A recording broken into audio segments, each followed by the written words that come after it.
Assalamu alaikum jama'a, wannan gidan gida ne mai arha. Ni dai a sani na a yanzu a Kano ban ga wani page da ake tallar gida mai arha kamar wannan ba. Ban ga wani group na dillalai da ake tallar gida mai arha wannan ba.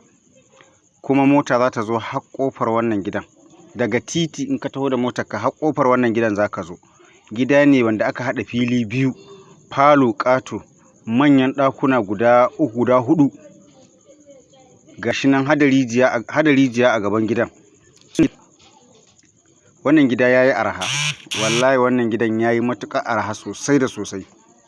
Duk gidan da ya kai wannan girman wannan gidan ba za ka same shi ƙasa da miliyan 10 ba. Amma wannan gidan gashi nan yanzu miliyan 8, a haka ma za a rage wani abu. A miliyan 8 ɗin ma za a yi rage, komai sai dai ka wanke ka shiga, ba abin da za ka yi ma wannan gidan.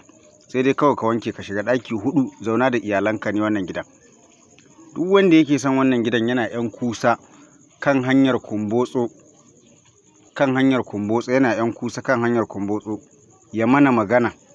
Komai habban ɗaki manya ne, ba ƙananu bane ba. Yauwa akwai ɗakin baƙo na waje, shi muka fara nuna muku. Ga ban ɗaki na waje, sannan ga ciki falo yadda yake. Za mu shiga cikin falo, za ku ga yadda falon yake. Kun ga shi ƙato ne falon fa, ya ɗebe kujerun gaba ɗaya. Ko miliyan 8 bai yi ba. In ka nemi sauƙi za a rage maka. So wannan gida gashi nan a kasuwa yake, amma na mai rabo ne, domin wannan gidan na mai rabo ne. Da zaran ka ga wannan gidan, nan ne kawai ba a yi wasili ba, wannan ɗakin ne kawai ba a yi wasili ba. Ga nan jan katako ne mai nagari, amma duk sauran ma an masu sili. Da kicin ɗinsa mai girma, yanzu kun ga nan danin ne, ga kicin ɗin kun gani. Komai nasa yana da girma. Babu wani gida da nake tunani dai mun yi tallarsa mai arha kamar wannan. Ni dai ban gan shi ba. Ko ka bibiya a wasu group ɗin dai ni dai ban gan shi ba. Saboda ya yi sauƙi mai gidan nan, kwashe-kwashe kenan. Ko sari sai haka. Kuma gidan nan duk shekara za ka iya ba da shi 300 haya. Duk shekara za ka karɓi 300 kuɗin haya. So wannan gidan kam ya yi.